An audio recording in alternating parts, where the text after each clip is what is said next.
gagawin natin dito? Magandang umaga po sa inyong lahat.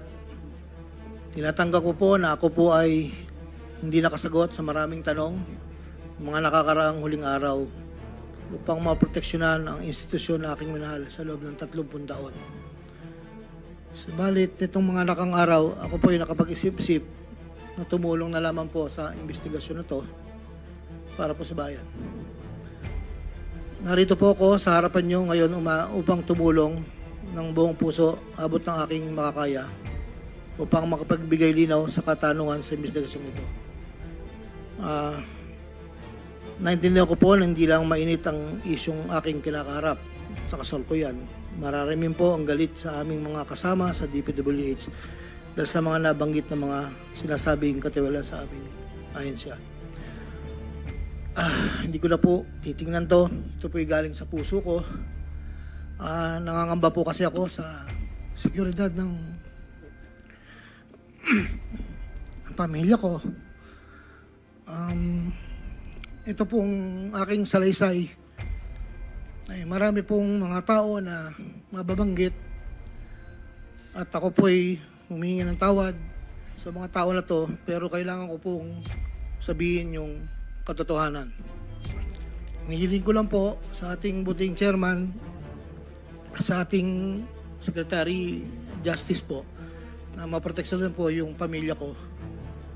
Medyo napakabigat po ng mga babanggitin ko rito. At ito po ay malalaman po natin ngayong umaga. At ako po ay in good faith sa lahat po ng mga senador nandito, sa ating secretary at sa mga nandito po lahat. Simulan ko na po ang aking hinandang salaysay, Your Honor.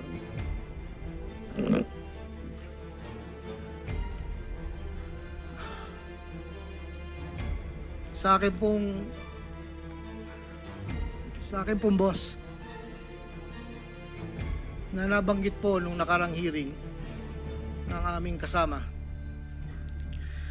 Undersecretary Roberto Bernardo po.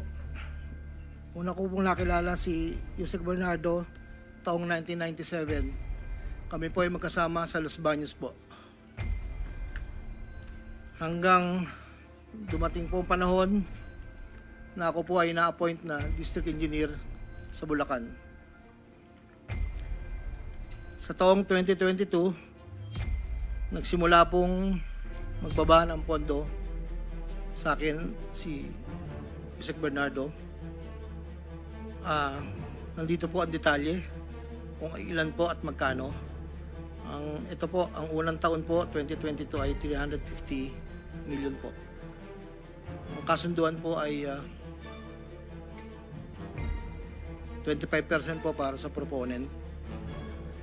At ako po, o yung driver ko po minsan ang i-deliver po sa kanya.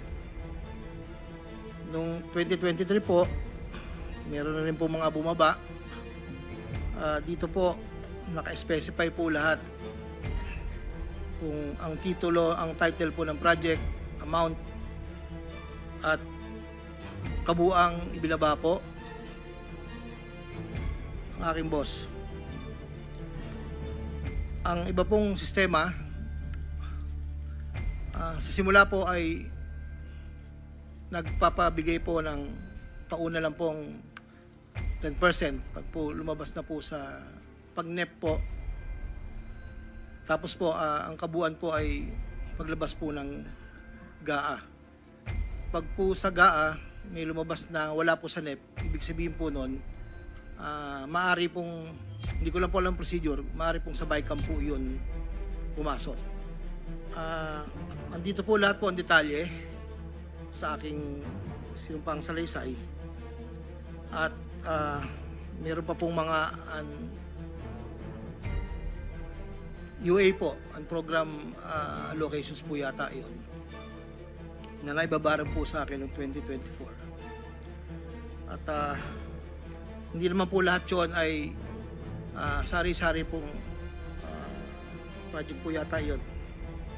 2.85 billion po.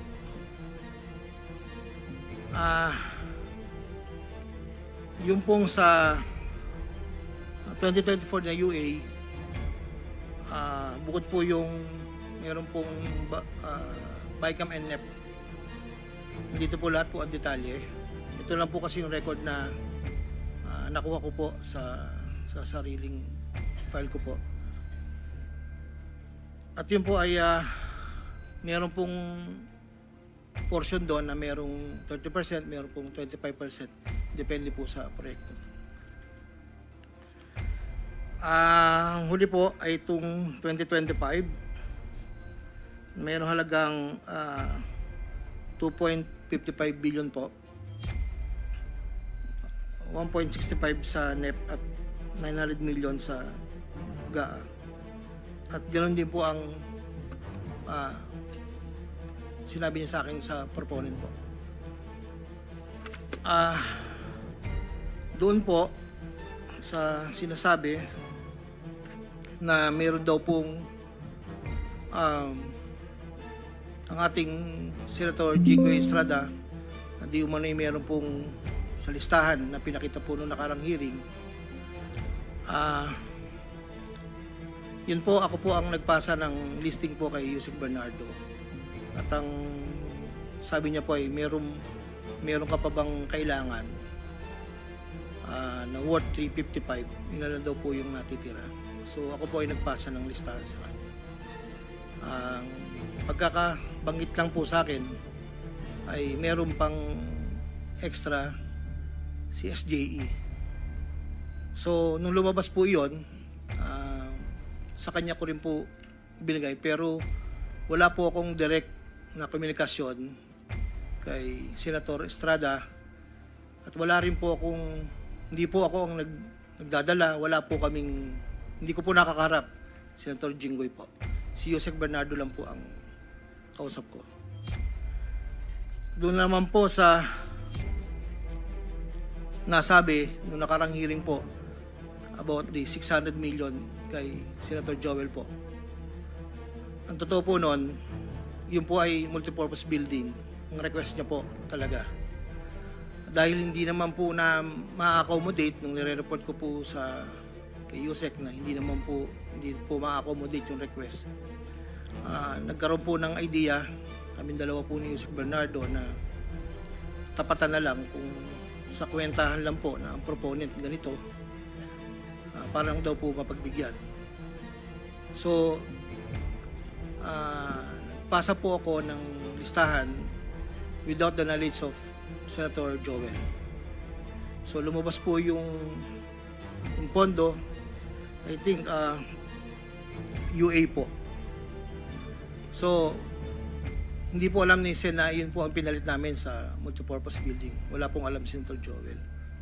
So yung bilanggit po na mayroon pong 25%, ako po ang at si Yusek Bernardo ang nag-usap na gano'n na lang ang gawin para daw po matapatan man lang yung 1.5 billion na request po. Inayos ko po lahat yun at dinala ko po sa tauhan lang po ni Senator Joel somewhere in Bukawi po. Ang sabi ko po sa kanya, baka pwede, pakibigyan mo lang to kay boss. Tulong ko to kung ano man ang future na plano niya, yun po ay tulong ko. Pero hindi niya po alam na doon ko po kinuha sa flood control po. Ang pangapat po, taong 2021, nakilala ko po si Congressman Saldico. Sa pamamagitan din po ng numero po, binigay lang po sa akin na Yusek Bernardo. Hindi ko lang po nilagay. Kasi po hindi naman po kasama siya nung kami nagkita sa Shangri-La BGC. That was 2021 po. Ang unang usapan po namin ay susubukan pong makapagbaba ng pondo kung pwede po sa distrito ko. Taong 2022 po, unang bumaba po ay nagkakahalaga ng, tanda ko po, nandito po sa record, ay 519 po ang pagkakatanda ko po. After po noon, 2022, so yung 519 po, ang Excuse me, engineer, para mas maliwanag, basahin mo na lang yung sinumpang salaysay mo para hindi ka naliligaw. Opo. Para wala na omit, wala na dadagdag, mag-stick ka doon sa sinasabi mong Yes po. sinumpang salaysay. Ito po. Simula mo na lang doon sa simula. Oh. Basahin mo na lang ng dahan-dahan. Noong Agosto o Setyembre 2021, nagkakilala kami ni Congressman Saldico. Hindi, simulan mo sa simula mo na yung sa simula nung gist ng yung salaysay. Huwag na yung opening. Una kong nakilala si Undersecretary Roberto Bernardo. Nagkasama kami sa Laguna. Na-promote siya ng nag-promote siya hanggang Undersecretary. Si Yusek Bernardo ang tumulong sa akin para may talaga ako bilang District Engineer sa Bulacan First DO noong 2019, panahon ng Secretary ng DPWH si Secretary Mark Villar. Nung panahon na yun, ang tanda ko po, Undersecretary for Operations sa Visayas, si Yusek Bernardo. Taong 2022, na magsimulang magbaba ng pondo sa aking DO, si Yusek Bernardo. Ang kasunduan ay 25% para sa proponent. Ang proyekto ayon kay Yusek Bernardo, ang kabuuan ng mga proyektong naibaba ni Yusek Bernardo sa aking DO ay nagkakahalaga ng 350 million na sumusunod. Nandito po. Noong 2023, ang kabuuan ng mga proyekto na ibaba ni Yusek Bernardo sa aking DO ay halagang 710 million. Mula sa halagang ito, 450 million ang pumasok sa NEP, 260 naman po ang sa GAA. Ang para sa proponent, 25% po at may advance ito na 5 to 15 na kalimitang hinihingi ni Yusek Bernardo kapag ganap na ang NEP base sa pagdinig sa Kamera del Representante.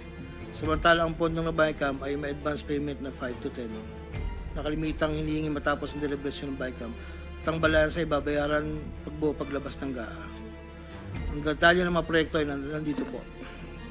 Noong taong 2024, may kabuuang pondo na 3.3 billion, 150 sa NEP, 300 million sa GAA, 2.85 sa UA. Nang naipababa ni Yusek Bernardo sa aking DO, muling nagpatuloy ang 25% na bayad sa proponent ng mga proyekting to na binibigay kay Yusek Bernardo. Tulad ng 2023, ang usapan ay mayroon ding advance payment, depende na lamang kung ito NEP o GAA. Kaya limitang inutusan ko ang aking driver na dalhin ang proponent kay Yusek Bernardo, minsan po sa parking ng Diamond Hotel. Ang detalye ng NEP 2024 ay may andito po nakasulat po. Ayon kay Yusek Bernardo, ang GAA insertions ng 2024 na magkakalaga ng 300 para po 300 million na para kay, sabi niya po sa akin, para kay Senator Bong Revilla na noon ay kumandidato bilang senador para sa 2025. Sinabihan ako ni Yusek Bernardo, Henry, kay Sed Bong yan, baka gusto mo tumulong sa kanya. Dagdagan mo ang proponent ko na bahala. Sinabi ko kay Yusek Bernardo, sige po boss, kaya po imbis na 25 ay naging 30 ang naging proponent doon po sa tatlong project na nakalagay po dito. Ang project po ay construction of flood control structure along Angat River, Sipat Section Plaridel, construction of flood control structure along Angat River, Lumang Bayan, construction of flood control structure along Giginto River, Malis Section, Giginto. Ang total po ay 300 million po. Yun po ay ayon kay Yusek Bernardo. Never ko pong nakakausap si Senator Bong Revilla. Never po. Makikita sa listahan mga proyektong galing sa UA 2024 na hindi lamang flood control ang mga proyekto, subalit ang proponent ay naglalaro sa 25 hanggang 30%. Noong taong 2025 ay may kabuuang halaga na 2.55 billion ang ipababa ni Yusek Bernardo sa aking DO. Tulad ng mga nakaraang taon, ang proponent ay natiling 25% sa kabuuang halaga ng pondo na ibaba ni Yusek Bernardo sa aking DO. Ang detalye ng proyekto ay nandito po. Marami po ito.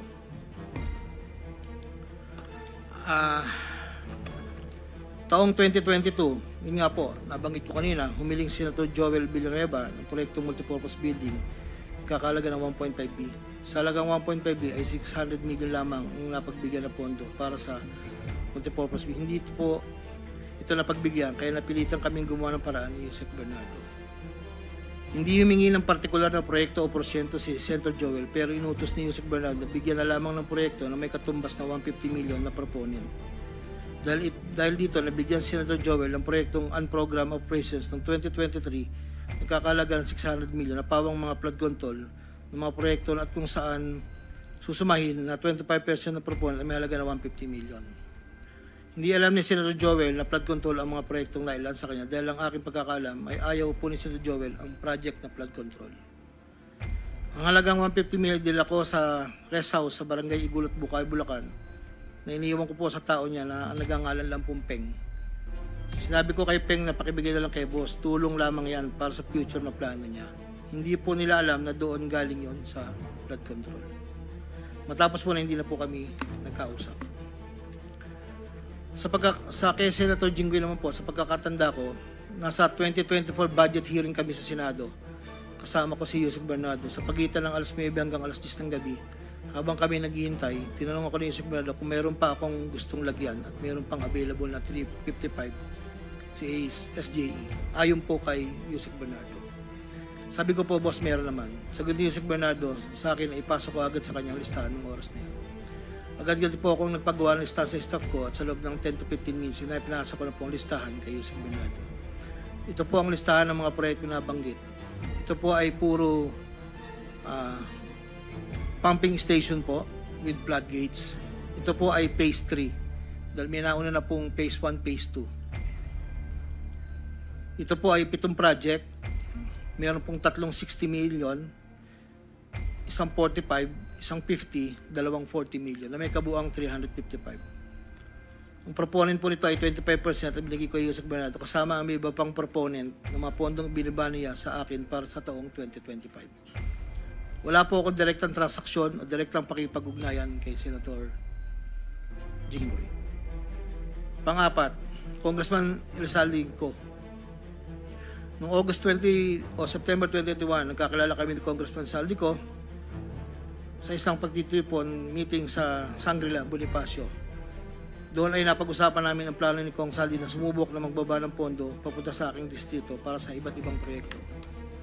Pagkalipas ng higit kumulang na isang buwan mula sa aming unang pagkikita, ako ay nagpasa sa kanyang listahan ng mga proyekto na may kaugnayan sa flood control at ang mga proyektong tayo lumabas sa General Appropriations Act of 2022 na nagkakahalaga ng, andito po, 1, 2, 3, 4, 5, 6, 6 na proyekto po ito. At ang pagkakatanda ko po ito ay 519 million ang una po. Sa pagitan ng 4 na taon, mula 2022 hanggang 2025, naging tagapagtaguyod si Kong Saldi ng mga proyekto sa Bulacan First. May higit kumulang 426 na proyekto. Ang kabuang halaga ng proyekto na ito, ayon po sa nalakap kong record, ay hindi bababa sa 35 billion 24 million pesos. Million or billion? Billion, Your Honor. Nandito po yung summary. Pwede ko pong state, Your Honor. Go ahead. Sa taong 2022, yun po yung una, bycam lang po ito ayon sa record ko po. 519 million. Sa 2023, 5 billion 790 sa NEP, 3 billion 250 sa bycam, at 3 billion 890 sa UA. 2024, 5.8 billion sa NEP, sa bycam 5.084, sa UA 3.306.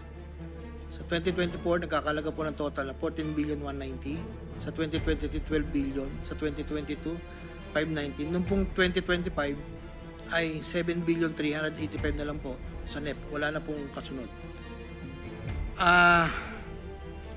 Sa bawat proyekto na pinapasok ni Kong Saldi, meron akong binigay na obligasyon sa kanya para sa pondo base sa aming kasunduan.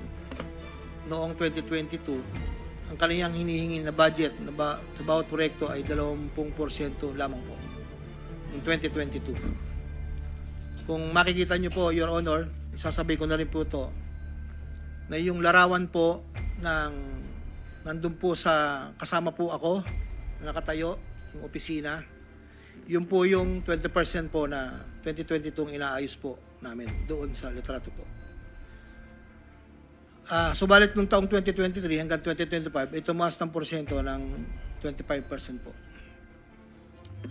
Ang pag-abot ng porsyento para kay Kong Saldi sa bawat proyekto ay kadalasang hindi isang baksakan. Ito rin ay nakadepende kung paano na ipasok o na-insert. Kapag ang proyekto ay napasok sa NEP, ang unang 10% ay agarang binibigay ko kay Kong Saldi. Habang ang balanse na 15% ay paglabas na po ng GAA within 1 to 2 months. Iniipon ko muna po yan bago po ipadala sa kanya. Kapag ang proyekto naman ay naipasok ng Kong Saldi sa BICAM, ang unang 10% ay binabayad sa kanya matapos lumabas ang GAA at ang balancing 15% ay binibigay makalipas ng 2 buwan mula nang maaprubahan ng GAA. Pero kapag proyekto ay naipasok gamit ang UA, ang 25% ay agarang iniipon ko pati binibigay kay Kong Saldi. Ang pambayad para kay Kong Saldi ay nanggaling sa mga advances mula sa kontratista, pero hindi na alam ng mga kontratista kung para kanino ang advance na yon. Ang pera na nakalaan para kay Kong Saldi dinadala sa akin. Ako naman po ang nagdadala o naghahatid na hinihinging porsyento ng Kong Saldi sa iba't ibang tao niya. Hindi ko po siya na-meet during pagdadala. Ang tao niya po ay may alias lang Paul at Mark. Dahil sila po yung nag-message po sa akin through Viber, disappearing message po yon, na doon ko po dadalhin. May isa o 2 beses na dinala ko sa parking lot ng Shangri-La Hotel, Bonifacio Global City, ang porsyento ni Kong Saldi. Paminsan-minsan man, inahatid ko ito sa kanyang bahay sa Ladybug Street, Valle Verde 6, Pasig City. Mula Ortigas po, kakaliwa ka stoplight, may gate kakanan, kakaliwa kakanan, makikita na po yung bahay. Minsan po, inuutos ko lang po, minsan po ako po ang nagbababa. May tao lang pong tatanggap, tapos po, iiwalan ko na po. Dinagdag ko na dahil lumulobo ang pondo ng Bulacan, napag-usapan namin Kong Saldi na kung meron akong pwedeng mapagbabaan sa iba't ibang district engineering office. Nang dahil dito, noong 2020 hanggang 2025, nagbaba si Kong Saldi sa sumusunod. Bulacan 2nd, 573 million. Tarlac 1st, 2023, 1.350. Sa 2024, sa UA, 1.650. Tarlac 2nd, 925. Tapos 2024, 1.25 billion. Pampanga, sa 2023, 1.125 billion. 2024, 75 million lang po. Wala pong alam yung mga tao doon na DE. Ako lang po ang kausap nila. Hindi po alam nila yun ay kay Kong Saldi. Dahil ako lang po, hindi ko po pwedeng sabihin kung saan nanggagaling. Ito po, ang mga iba naman pong nagbababa ay nakilala ko ang kumpanyang Partstar. Ngunit kahit pamilyar ako sa Partstar, hindi ko kilala ang may-ari nito. Naging tauhan ang Partstar, ang kilala ko na MK. Na-meet ko po siya sa district. Meron po siyang project na isang tulay na inabutan ko before. Sa pagkakalam ko, si MK ay anak ng may-ari ng Partstar. Nagkaroon ng pagkakataon ng 2020 na lumapit sa akin si MK na Partstar na nakiusap na humingi ng listahan para sa flood control.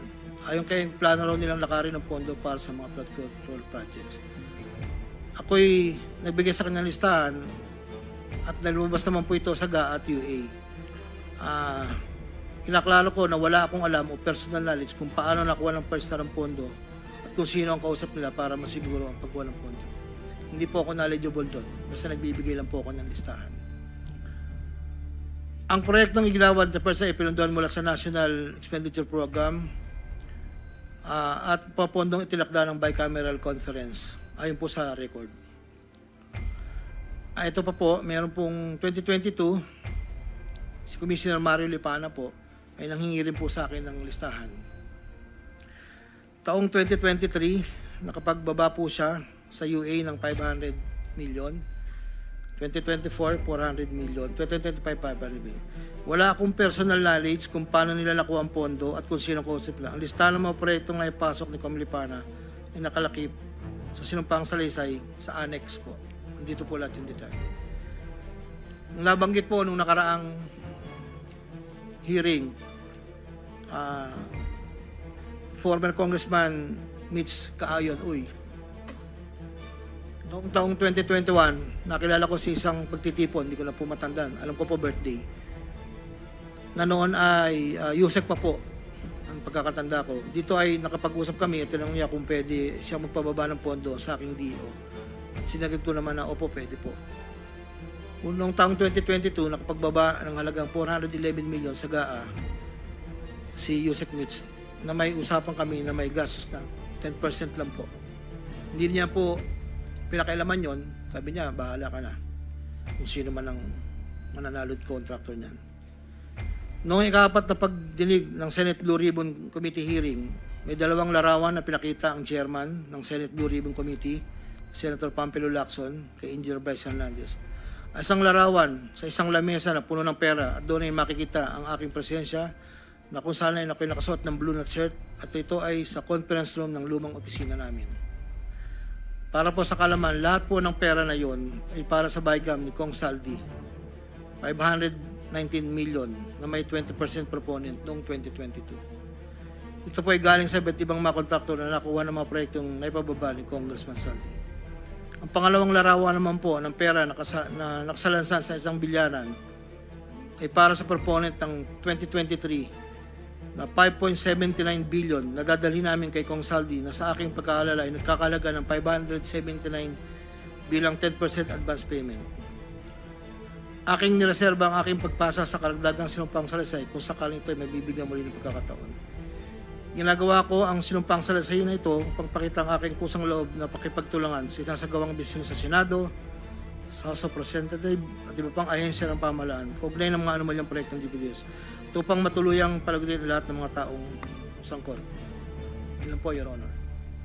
Pwede bang pirmahan mo yung sinumpang salaysay para maibahagi sa mga miyembro ng committee ito nang sa gayon, mamaya kung meron silang gustong tanungin, at least pirmado mo yung sinumpang salaysay. Your Honor, dahil in good faith po ako, kahit wala po akong inaasahan pa kung ano ang mangyayari sa akin, I will sign this. Nagpapatunay na ako po ay willing po makipag-cooperate. I will sign this one po. Salamat po.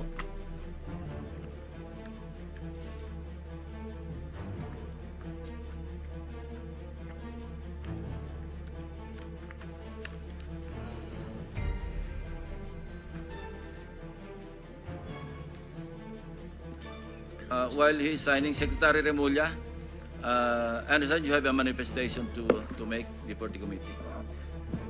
Yes, sir. Morning, Mr. Chairman. Morning, members of the committee. Due to the gravity of the allegations in the affidavit and it being a sworn statement, I believe that this will be very helpful to the Department of Justice and the Witness Protection Program in trying to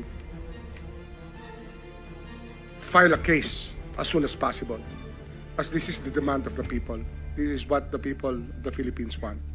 So, in that regard, Mr. Chairman, I hope that I will be allowed to bring Mr. Alcantara to the DOJ this morning, so that we can evaluate his affidavit in full, given all the annexes, and that we can also ask him to sign certain documents that may be necessary to pursue the malefactors mentioned in his affidavit.